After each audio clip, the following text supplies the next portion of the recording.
thinking about it pretty hard. Looks like an Ashiok he brought to the front. If I got a glimpse of it, yep, that's what it's going to be. So going to play that Ashiok, tick it up, exile the top 3 cards of Joe's library, and he'll have access to all creatures revealed. He's just going to slide those under Ashiok. As long as he has the counters to remove from Ashiok, he'll have access to those creatures. And I think that's what he's explaining to Joe right now. And he's past his turn. No 4th land from John. That's pretty big from the control deck. Joe draws his card. Looks like an Anafenza.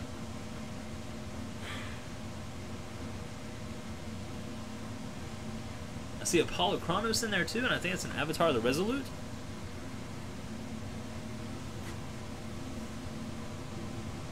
Switch me up. I'm going to do this giveaway thing because I have to set it up on the computer.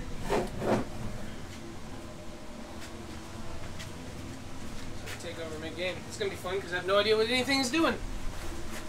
Well, you haven't missed much. Ashiok at 5. Well, that's always interesting. Oh, and a Warden of the First Tree? Yeah, leveled up Warden of the First Tree. Going to hit that Ashiok down to 2 counters. What's the creature underneath Ashiok? I didn't get a great glimpse of it. He just kind of slid it under there really quick. Can't tell. Might be an Archangel of Tithes.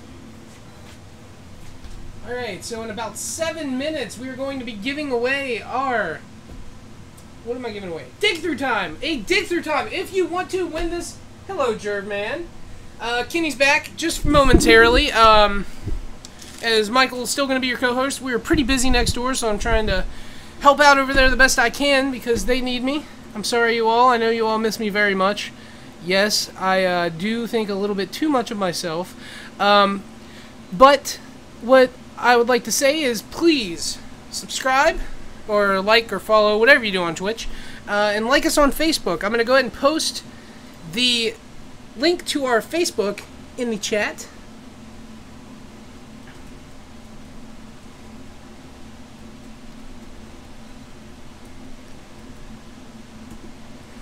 And I'm going to go ahead and set up this giveaway that we're going to be doing pretty soon. All you have to do is, once again, like us on Facebook. The link is in the chat. And you also must subscribe or follow us here on Twitch. And yeah, so those are the only 2 requirements. As Dramoka's command comes down, it's probably going to give a +1/+1 counter to his Warden of the First Tree.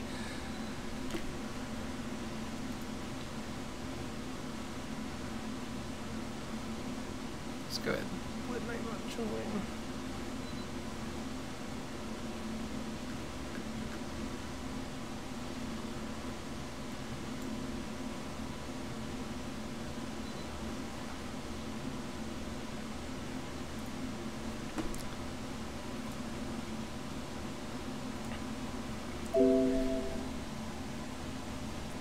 As life totals change, sorry that I haven't updated. I did come into this one a little late. Actually, we're going to wait until after this game is over, and then we're going to give it away. So if you're staying tuned, we're going to give away a Dig Through Time, a standard staple for certain. So if you want to win this Dig Through Time, all you have to do is like us on Facebook and follow us here on Twitch. And, yeah, it's going to be awesome. As soon as this game ends, or 4 minutes, which if the game ends first, we'll wait until 9. Otherwise, we're going to wait until this game ends. So right now, it's 25 Joe Lucas on the left of your screen playing Hardened Scales. And on the right side, we have John Peratt playing Blue-Black Control. And it looks like it's the Dragons build. He's playing Haven of the Spirit Dragon, and he definitely has Silumgar's Scorn, as we saw that come down last turn. Actually, there might have been a Dissolve/Dissipate last turn. I can't really see John's graveyard, unfortunately, but that's okay. Because what matters the most is that these players play comfortably, and we don't interfere with them too much. You know, you got to interfere with the players a little bit. No matter whether it's the Pro Tour or anything, you just have to mess with them a little bit. But here, you know, FNM, we try to not mess with them too much. So Joe's thinking of whether or not to play Anafenza before Polochronos, and he does. He goes with the Anafenza. I like going ahead and jamming out the Polochronos there, as you never know when you'll have untapped mana, or when you'll have a spell resolve against blue-black. Granted, that is me seeing John only having 4 lands. I'm not sure if he has a 5th one. Which he does. He missed some land drops early. He did? That's, okay. And so, right now he has plenty of mana to hold up a removal spell and hold up a Silumgar Scorn.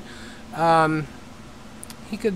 Looks like he's just going to pass. He's not going to run out the Ashiok. He drew an Ashiok for turn, and we're going to see a Hangerback Walker, I believe is the name of that card. It's XX. It comes in with X +1/+1 counters on it, and you can pay 1 and tap it to put a +1/+1 counter on it. When it dies, you get X Thopters, where X is the number of +1/+1 counters on it, and they're 1/1 Thopters. So it's a card that recently shot up. It went from around $1 to $2 card, and I believe it's hovering at the $7 to $10 range now. Because of the Chicago Star City Games Open this past weekend, which was standard, the first Open featuring Magic Origins. And Jeff Hoogland had it as a 4-of in his blue-white control deck that top-aided. So definitely saw some pretty good play. So Silumgar Scorn's going to come down, targeting the Hangerback Walker, revealing an Icefall Regent. So it is a hard counter spell. Joe's going around his hand. He has a Blossoming Sands open, so he does have access to white, but he's just going to attack for 2 and knocking John to 19. This is okay with John. He has a comfy life total. Right now he's going to anticipate to try to find some answers. Maybe a Dig Through Time would be nice. There's 2 lands, look like 2 Dismal Backwaters, followed by a Polluted Delta, so he's definitely taking a land, and I think the life gain land is the way to go. He's going to keep his choice a secret to us all until he is ready to reveal. And we'll see in just a second whether or not he took the Dismal or the Temple. It was a Temple, it turns out. Also a good choice. And he's not liking that one. He's going to put it on the bottom.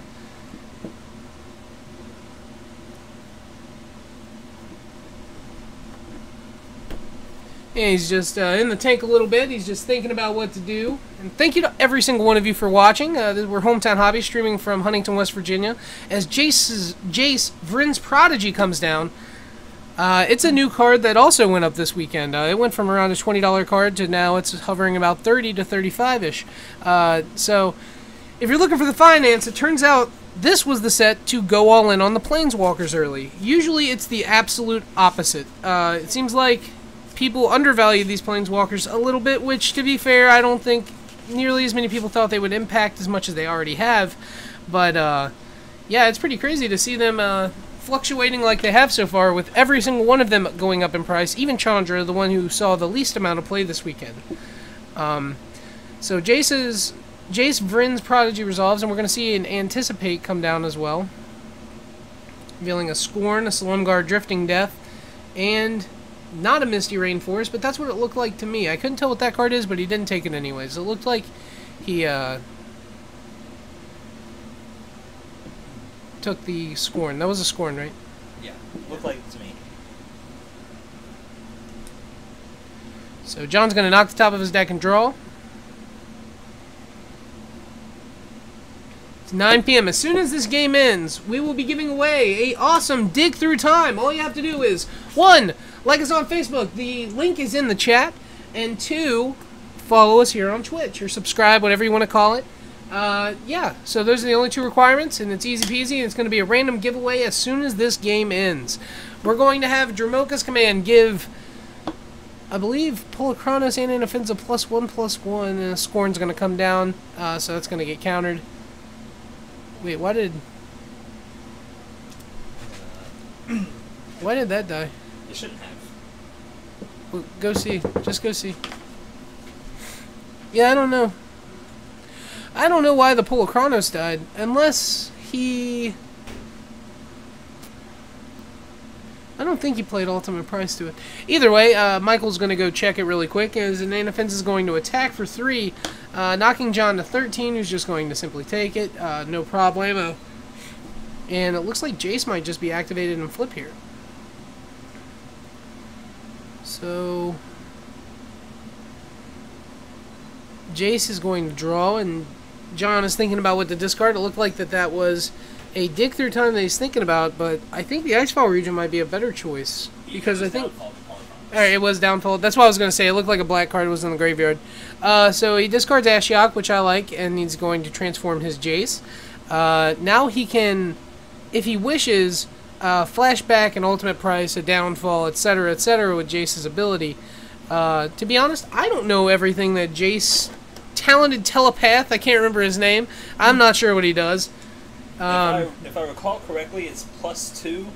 Target creature gets -2, -0, kind of like protection to like your next turn. Or Similar something. to Architect of Thought. Yeah, and then the -3 is target instant or sorcery gain, just basically flashback. Equal to the converted mana cost. Yeah. So Snapcaster's ability on 0 or the minus. You said sure. -3. Yeah, -3. It's the second ability. I'm not sure what his ultimate does. I don't know. John's pumping up Jace though. He's going to say that Inoffense is going to be attacking me for 1 next turn. Excuse me.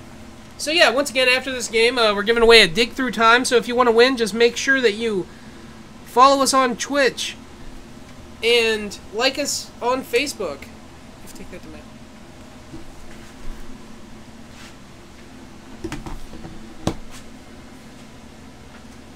So Jace's ultimate, his final ability, the bottom one, is -9, and you get an emblem with whenever you cast a spell. Target player puts the top 5 of their deck into the graveyard. Inspiring Call is going to come down for Joe. For those of you who don't know, I believe it costs 2 and a green, and it says draw a card for each creature you control with a +1/+1 counter on it. It might be 3 and a green, it's one of the two. And he's going to let that resolve, and Joe's going to draw 1 at the end of turn and untap. And don't forget that this Inoffense is only a 3 or a 1/2 with the Jace trigger. Hardened Scale is going to come down for Joe. And if, just in case Mike didn't go over with you, because I'm not sure, I didn't get a chance to really watch so far, watch this round.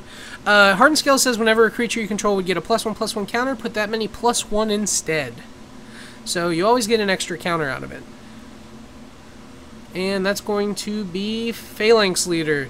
Heroic, whenever you target with a spell, your entire team gets +1/+1 counters. So with Hardened Scales, they each get 2 +1/+1 counters, which is awesome. And Bolster is going to trigger from Inoffense, a creature coming in, giving Phalanx Leader 2 +1/+1 counters. Inoffense is going to attack. I'm not sure where, and it looks like it's going into Jace for 1. Jace is going to go to 5. And we're going to see a pass back from Joe.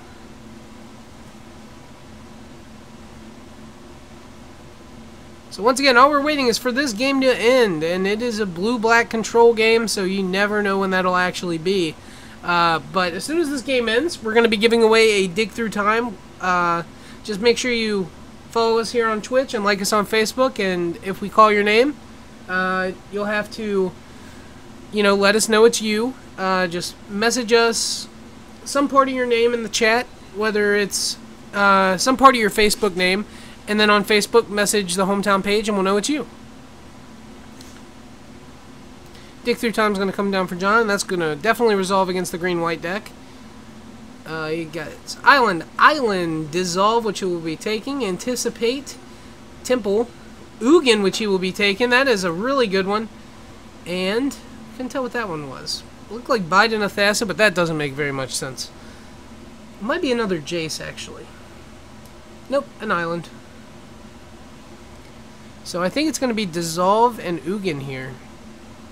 I know Ugin for certain. And I think the other argument's Anticipate, just to make sure you get your land drops to play Ugin. But actually it might have been Anticipate. Also to try to find a removal spell. Because right now John, I just noticed, does not have any sort of answer to both of these creatures. He only has a way to handle one. Unless he has a Crux in the graveyard. If he has a Crux of Fate in the graveyard, he's fine. So he's going to more than likely roll down Jace. And looks like he has 2 Ultimate Prices and 2 Heroes Downfalls. So we're going to see him target probably Ultimate Price. He doesn't need to target a Hero's Downfall. And he's going to use Urborg and, yeah, Haven of the Spirit Dragon to cast it. Targeting probably Phalanx Leader. Nope. And the Inoffense is going to take it. And I'm not sure, but I think the ultimate... Yep, John got it. I was pretty sure it got exiled, but I wasn't 100% certain. As John's going to think about what else he can do. He's used his Jace this turn. So right now this Phalanx Leader is going to connect.